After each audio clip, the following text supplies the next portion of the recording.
We did hear from Miriam Nicole before reporting that Nina's back has been a little bit sore going through the week, so maybe some residual fatigue from that huge crash that she had in Leogang just a couple of short weeks ago. Let's see how she's getting on in this one as we join the run live. Then she's 7/10 faster, Nico. This is looking good from Hoffman up top. I really like that line on the ski wall. She kind of went outside to outside, like opened the whole corner up and carried really good speed across the grassy off-camber. Nico, do you think that also allows a little bit of less stress to go through the arms and the body? Like it may be a little slower, obviously not for Nina, but it just helps you relax a bit and flow. I like the lines that flow. You don't want to fight the bike, ones that you have to brake hard and cut in. They're a lot more effort. So a line that you can go outside, carry it, keep momentum up and flow, it's going to be easier to do. And maybe it doesn't pay off in that exact meter, but 100 meters down the track, you're carrying more speed. Yeah, Hoffman's last win came in Palaran Sala Andorra, where we go to next weekend, back in 2023. Spoke to Valentina Höll earlier in the week, and she said that, you know, they both stay in Innsbruck, and she saw Nina Hoffman down the gym just a couple of days after that huge shunt in Leogang. Oh, that looked a little bit hectic coming through there. She kind of G'd out in that corner, and it cost her a bit of entrance speed. She seems to be recovering okay right now. Just got pushed over the front of the bike slightly through there. Hoffman at 1.4 seconds faster. She's doubled that lead, Nico. Nina's one of the strongest riders in the women's field as well. I think that's going to pay off on a track like this. There's a lot of big compressions. They're not as sharp, violent compressions, but just big ones. And the track being fresh, the dirt's pretty soft. So those compressions pull the bike in. And when you have strong legs, you can really hold up in those. 180 beats per minute in the Whoop Live. Zone 5, 90 to 100%, deep into the fuel tank. This is where she's going to need to take some breath. So when your heart rate is that high, it means your blood's pumping around, your arms are getting more pumped up, your legs are starting to fatigue, and you can audibly hear the breathing as they come through some of these flatter sections. So she really needs to settle down here, breathe through that pumped in her arms to get through this bottom section. This track the same length as we faced in Leogang, but with 200 vertical meters more. It's 2.7 seconds now for Nina Hoffman. This is looking extremely promising for the Santa Cruz Syndicate star. She's been really steady through this whole run. I haven't seen any mistakes and nothing that's been crazy either. She's just upped the pace slightly the whole way through. And that's what we talked about, Josh, isn't it? You can push too hard whenever it's this loose. Nina Hoffman has just chipped away at this and kept it extremely focused. So smoothly through that off-camber section. It's hard to tell, but she made it look easy. I think she gained a lot of time in that section. Carrying great speed through there. We saw the additional speed carrying it through that rut. She also looks like she's riding with an extra level of aggression than we've seen from the other riders so far, and it's showing with the timing. Steve Pete from the Santa Cruz Syndicate watching on. He'll like what he sees. Yeah, definitely likes what he sees. 4.9 seconds. It's split 4 for Nina Hoffman as she rails around that left-hander. That strength really paying off in this lower section. Will she get the inside line? Carries great speed out into the off-camber. Enough speed there to jump on top of it. That's going to result in some extra time here. Gracie Hemstreet's fastest time from qualifying yesterday was a 4:04.9. Nina Hoffman looks on course to smash that. Here comes the German Hoffman across the line. 7.1 seconds faster. A 3:57 goes sub 4 minutes. The first woman to do so here in the Thuile this week. Nico, I'm going to put you on the spot. Is that going to be enough today? It's going to be enough to be on the podium. If anyone's going to lay it down, it is Valentina Höll. She's got a certain sparkle in her eye this week and a fire that we haven't seen before. I think she's been relishing this new challenge of how close... Oh, inside line there. I'm a big fan of that, Valentina Höll. 150 beats per minute now as she sets off. Nico, as I say in the interview earlier in the week, she said that she doesn't feel like she's riding any differently from last season. It's just that everyone else has incrementally stepped their game up. For sure. It's interesting to hear that from her because that's exactly what I thought. I mean, when you go out and lay it to everybody that bad like she did last year, they're all going to come back stronger. I think it raises the bar for everyone, and she's got to be happy that they're matching her this year because it's going to make her need to take it to the next level as 60 kilometers an hour into the woods for Valentina Höll. Let's see which line she takes across this bank, Josh. Yeah, that was an incredible start. You could see she's just off the main line here. Gets that high line that Nico was a fan of, carrying good speed. She's slightly back at the moment, but again, we saw some negative geared splits from a lot of our riders here, so hopefully she can use that to her advantage and start to push as we get down into the steeps. 0.8 of a second back, so that tells us that Hoffman was extremely fast across the start of this racetrack, Nico. Yeah, Nina's start looked a little bit quicker. She looks like it carried more speed across that ski wall as well. It's hard to tell with Valley. She's so precise with where she puts her tires that the speed's not as obvious on camera. Whoa, she's letting it slide a little bit down there. Yeah, Valentina Höll, the UCI downhill world champion, having a good crack at these first couple of splits here in Thuile in Italy. That was where we saw Nina get a little bit held up. Valley's been charging through there. You can see the roost ripping from her rear tire. Is this going to result in some time coming back? Here we go. That's a tenth of a second. There's not much in this one, Nico. Well, visibly it looks like she's pushing now, so if she can build through this run, I think she's right where she needs to be, and there's enough to separate the riders coming. Last win was in Leogang at her home round over 12 months ago now in 2024.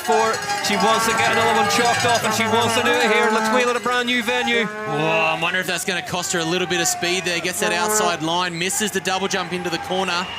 That could be a way to just take a bit of pressure off the arms as she comes into our steepest part of the track. Valentina Höll just anchors up, tips into this really awkward right-hander.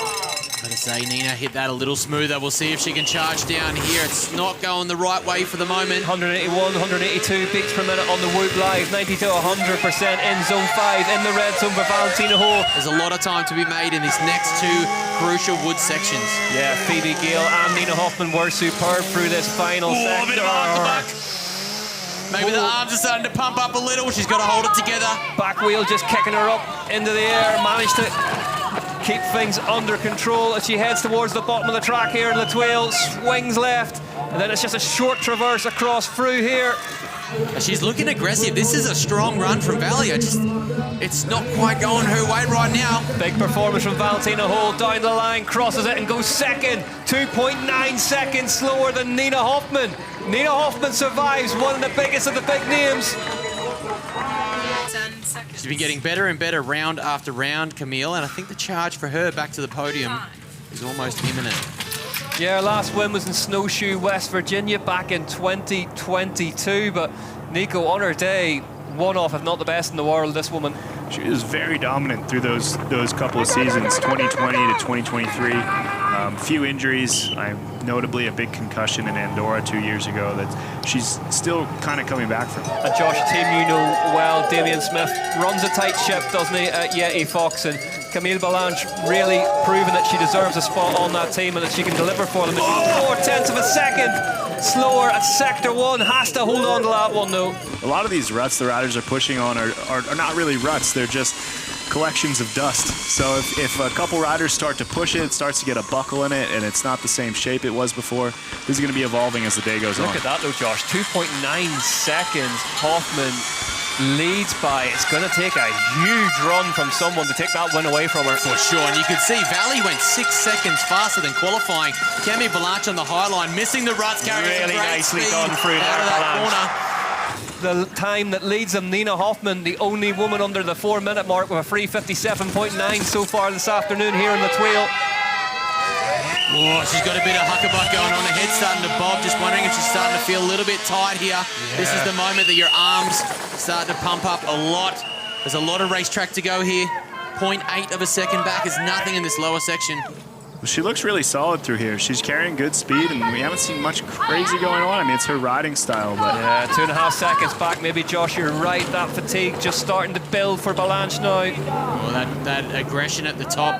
Those little she mistakes. Didn't get the setup for that turn. She came inside on the berm, which is hard to do. You got to push back across. Just being late to that, she gave up a little bit of time in this. It was going really well. She was in amongst a couple of mistakes up top, but just the intensity dropped towards the end of it. Balanche down the line, crosses it in third though, 4.3 seconds back, so onto the box for the time being.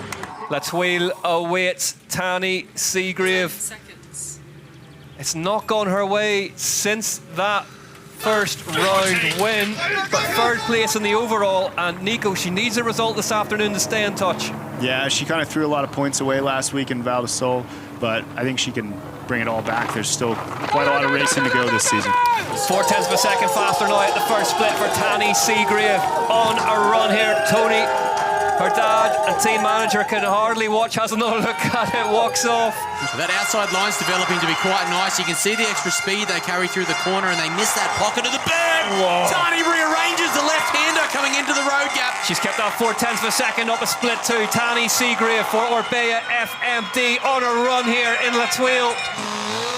Well, this is the section where we saw Almost gets thrown out the front door from that impact. Apologies, Nico. She gets hung up in one of those holes in the corner.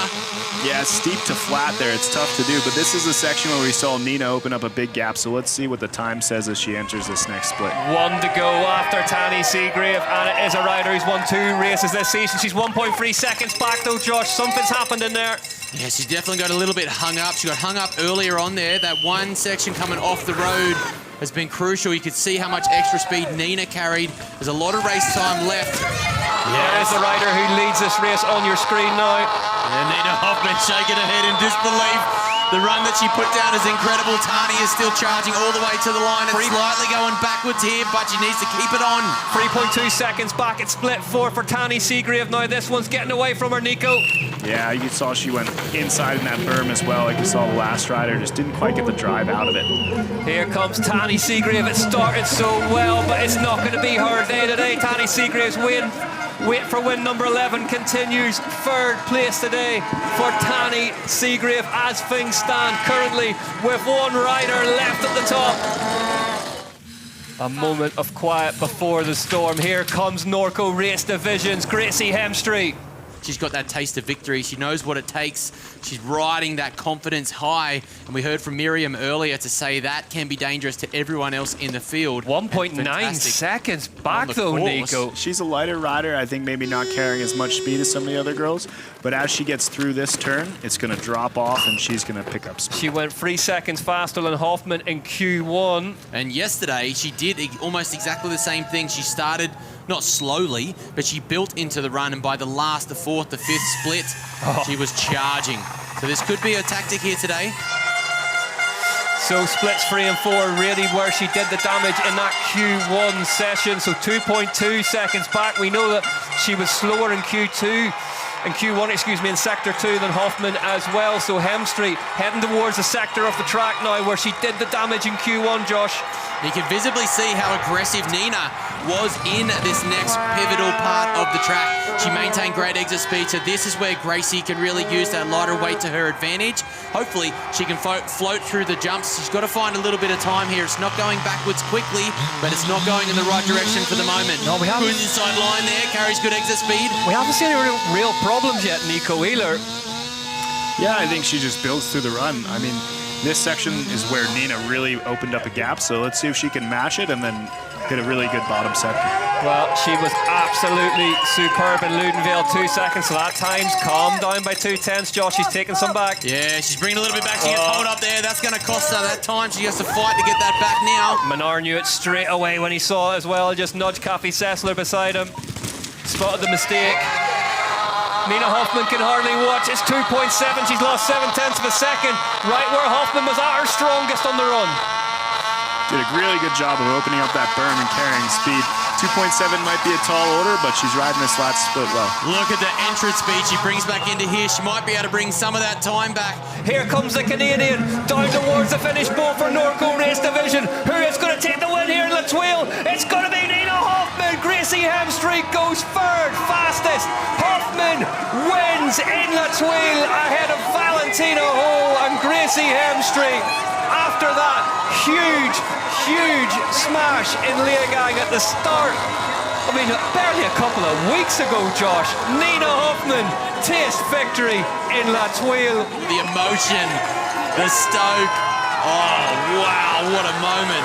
Nina Hoffman, though, gets career victory number 4 here in La Thuile. Hoffman, Höll, Hemstreet, your top 3 in Italy.